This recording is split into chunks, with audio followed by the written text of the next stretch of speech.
I guess managing egos in the league doesn't really compare to being a college coach, but how important is it to have a guy like Caleb? Does that take pressure off of you because he's so self-sacrificing and obviously self-aware? Does that trickle down to the other guys? Yeah, I mean, I think that, by Caleb coming to us about not starting, alleviated, some decision-making because we were definitely going to change the starting lineup no matter what going into last night.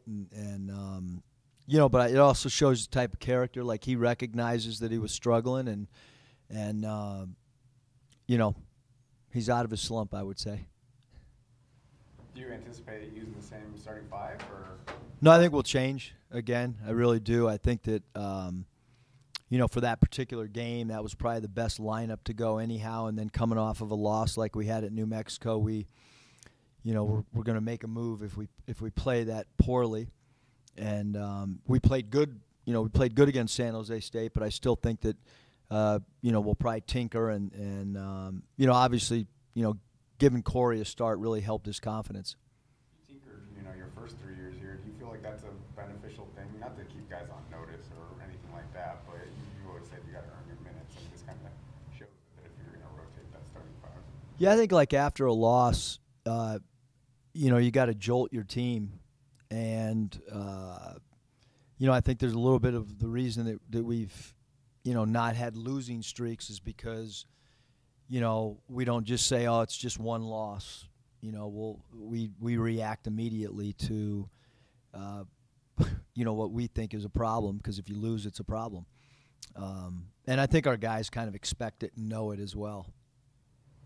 You mentioned Corey. I mean, did he show you anything that was surprising that you needed to see yesterday that you hadn't seen from him previously? I don't think so. I think that when at one point we were, I think, 14-0, and you're winning, and you have three guys in Caleb, Cody, and Jordan Caroline that have played so many minutes. It's hard to go to three studs that are all conference players and guys that are going to play professionally next year. It's hard to go to them and cut their minutes. And obviously, Trey Porter at the center spot, would probably like more minutes as well. Jordan Brown would probably, but there's only so many minutes in a game that you can play, and we have three guys that are seniors that eat up so many of our minutes. So Corey Henson's done a great job in practice. He's done a good job in some of the games he's played in, and some of the games, I'm sure he'd like to play better, but that's, when you get inconsistent minutes, sometimes you get inconsistent productivity as well, and I recognize that for sure. What's your favorite thing about having him out on the floor?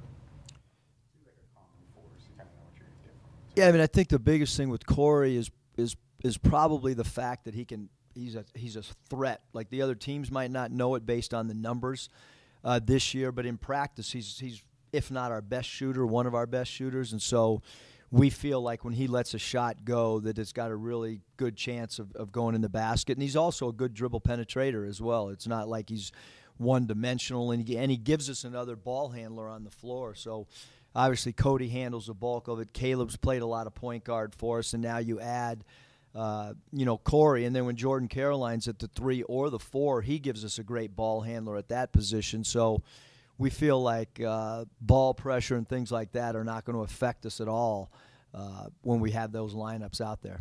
Mike asked you about managing egos, but I guess this is kind of like the reverse. A guy who's not getting a lot of minutes, do you try and talk to that guy more, or do you just get the messages you got to play better? No, I text guys all the time. I think it's and talk to them. I think it's important that Nizre and I had a meeting the other day. I think it's important to do one-on-ones with guys, and you never know when you're going to need a guy. Hallis Cook and I didn't have one meeting. We basically met every day because Hallis was frustrated last year when before Lindsey Drew's injury, he was frustrated with minutes. So I think it's always important to communicate, let players know through video, let players know through grading systems, both offensively and defensively.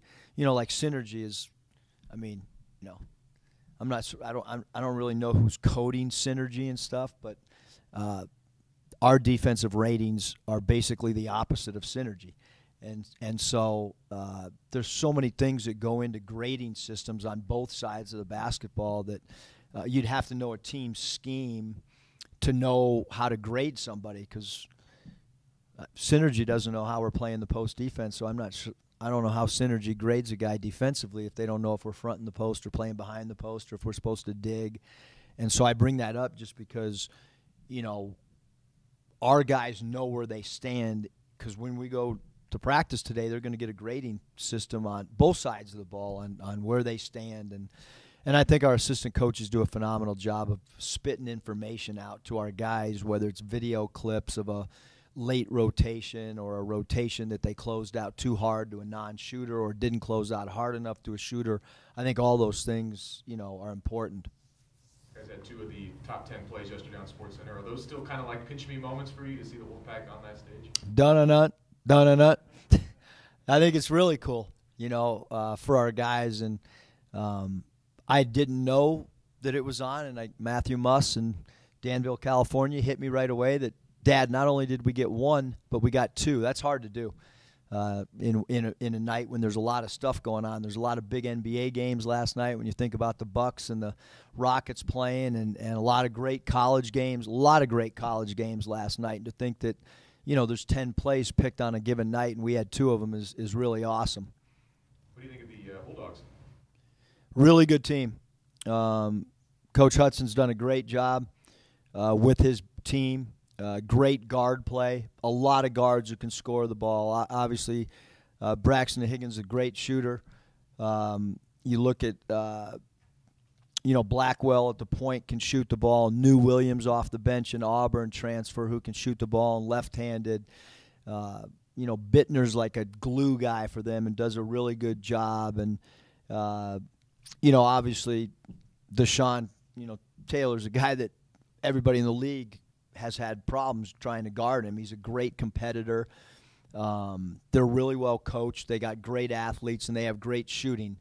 And they got a lot of transfers that have helped the program get to where it is. And they're as talented as anybody in the league, in our opinion. Do you think last night kind of surprised some of the guys when you did change up the lineup, that changes are going to be made if not playing the way you want? I think they pretty much knew in the post game. In Albuquerque, that some things were going to change, some practice habits, the length of practice were going to change, and starting lineups were going to change. And even our, when we subbed last night, we subbed quicker, than we normally do. Now going on the road, we got, we have a lot less margin for error going forward in both these games. So probably not going to sub as frequently and as much. Would probably be a pretty good guess going into the game. How important is it going to be to bring your own energy and not let the distractions of Fresno get to you guys? I mean, I think that, we understand that, everywhere we go, whether it's a Pac-12, like we're probably the biggest draw on that given night. So we're anticipating a great crowd in Fresno. We're anticipating a great crowd in Boise. And it's up to us to try to play well enough to keep the crowd out of it and not let the crowd pick up momentum like it did in Albuquerque. Chances are those atmospheres won't be like it was at the Pit. What are you going to focus on, I guess, in that pregame locker room to make sure you guys come out the right way? I mean, I think, we've had, one bad game this year, and I said it last night. I mean, there's a lot of teams that have had one bad game. Some have had 2, and look, this conference is really hard. The travel's really hard. And all across college basketball, there's a lot of teams that had really, really great non-conferences. And as soon as they get to conference, everything changes. And that's not just this year. That's every year. I mean, it's across the board. Whatever sport it is, conference play takes on a new life of its own. And there's rivalries and there's hard travel, and now you're playing 2 games a week, and so it's just a different environment. And anybody that's won a conference championship will tell you, whether it's regular season, really just regular season, because the others there's a little bit of luck involved in conference tournament play. Anybody that's won a regular season long 18-game, 20-game, whatever conference you're in, 16-game conference championship will tell you it's really hard. Coach, we talked a little bit about Corey and Caleb, and I was thinking about Trey Porter last night with 13 rebounds. in 21 minutes and all that. It seems like you're getting guys to fill maybe these roles. San Jose State's a good rebounding team. You need to trade a rebounder. Would you agree with that? You're getting guys to step into these unique things that they're doing. Yeah, I mean, I think that, the one thing that we talk about in our preparation is trying to dissect the team and opponent and try to figure out, what we have to do, whether it's playing South Dakota State and focusing on Dom and not letting him have a big game, or last night it was obviously the rebounding. Utah State does a really good job moving without the ball, and Merrill's such a big part. So I think that every game you have to try to, there's some coaches that believe in, hey, we're going to do our thing and we're going to try to perfect who we are and what we do. And, I've said it in the past, like the Patriots like to have a different game plan and a different scheme for everybody that they're playing against, and it varies from week to week. And I think we kind of take that same philosophy, especially from a defensive standpoint, on trying to see who we're playing and how do we take them somewhat away from what they're good at. You played a smaller rotation for much of the year. I mean, yesterday you played a pretty wide one. You said you might shrink it. What would be your preferred number of guys to play 15-plus minutes a game with this roster? I mean, I think, it comes down to a lot of things, like, guys understanding who they are and what they do really well and how they fit into the team. Like Trey Thurman, we have great trust. Trey's not going to go out and take 12 shots, and Trey's not going to catch the ball in the post, and if he's double teamed, try to force up a shot. He's going to pass it out. And so he's earned trust whether he scores 2 points, 0 points, or 12 points. And so I think that, to answer the question on what's our number, it's whoever we can trust that can play well in big games. Like, when you're watching a game on TV, you're like, hey, why can't so-and-so get a couple extra minutes? Like, what's the big deal? I'll even say it, But when you're coaching, it's a lot different because every possession matters. And, but I think an 8-man rotation is a pretty large rotation in college basketball, at least in my opinion. 7, if we can get 7 guys to play really good on a night, we're not going to lose. That's how I look at it. We need 7 guys to contribute and play well. I think we're in good shape. How do you get that trust? How many games does it take to get that, or is it what's done in practice? Like, did somebody like Corey increase that trust with his play last night? Yeah, I think that how does a guy produce? How are you being graded? What's your plus minus? Because Coach Dunson does a great post-game report defensively where he grades everything from, did you stunt? Did you block out?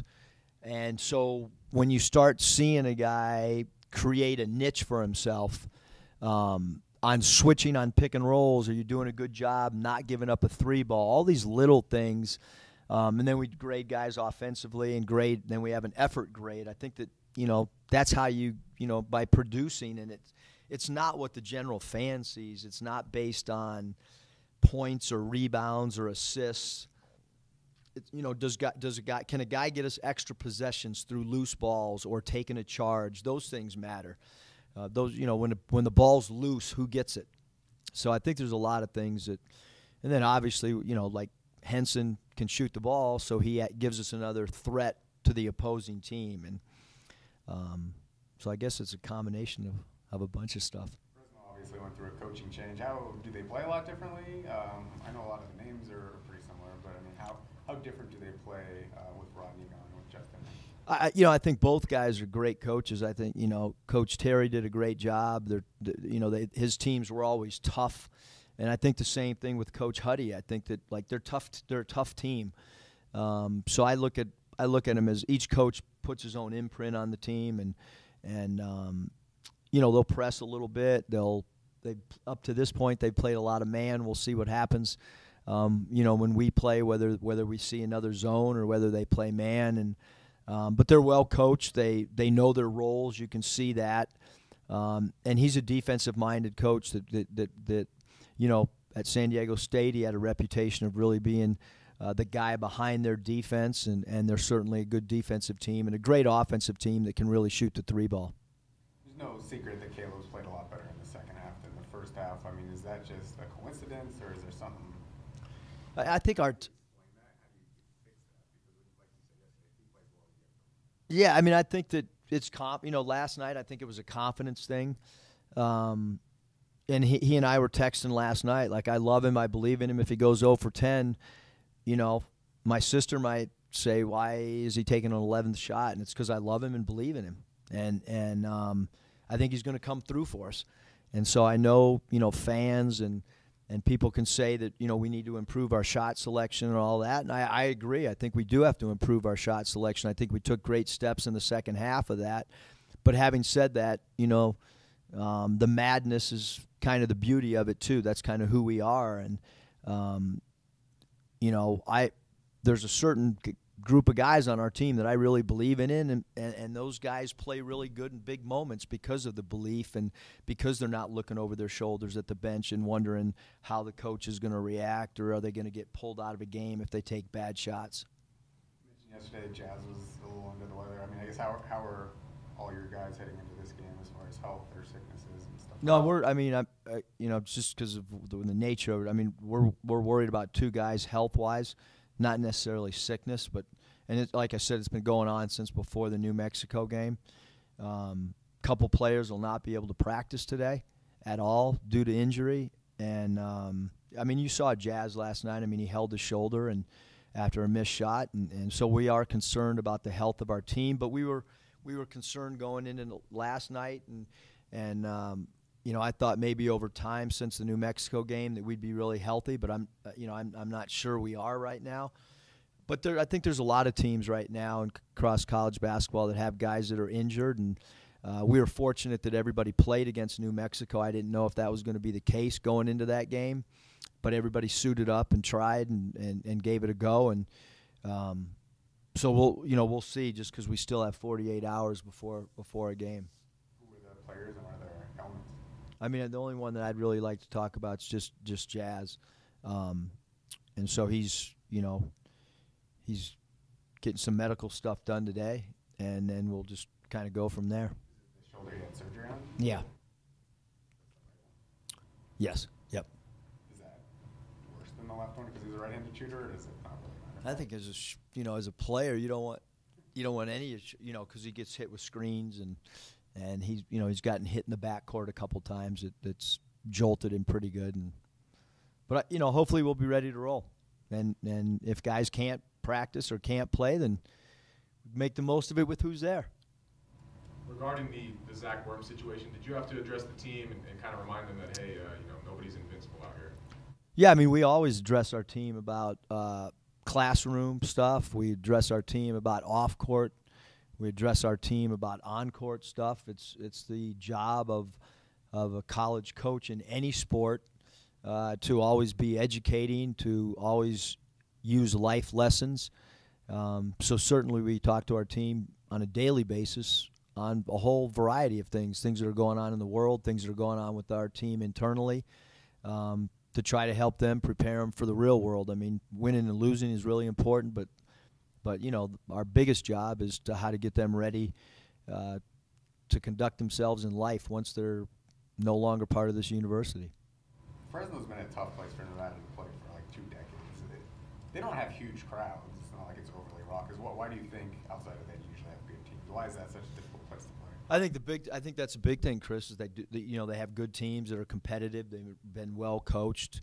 Look, they got to do the same thing we do. It's not easy bussing for 5.5 hours and then you stop to eat. And if you practice, look, we're going to practice tomorrow, and we're still not going to get there till 6:30, and we're going to start practice at 9. Guys are getting out of their beds tomorrow at 7:30 to eat and practice, and so from 7:30 to 7, they're kind of busy or on a bus, and so not easy. But like I said, Fresno does the same thing, so there's no excuse or anything. It's just they're a good team, well coached, really talented. In my opinion, they've always had pretty good talent there. You're going to go straight from there to Boise just to make that trip easier? Yeah, we'll probably we'll go from Fresno to the Bay Area to fly out of Oakland because there's no direct flights out of here. And with snow and stuff, we don't want to get stuck. And so we felt like that was the best thing because we don't play on Wednesday. Obviously, if we played on Wednesday, we'd come back. Thanks, Coach. Thanks, guys.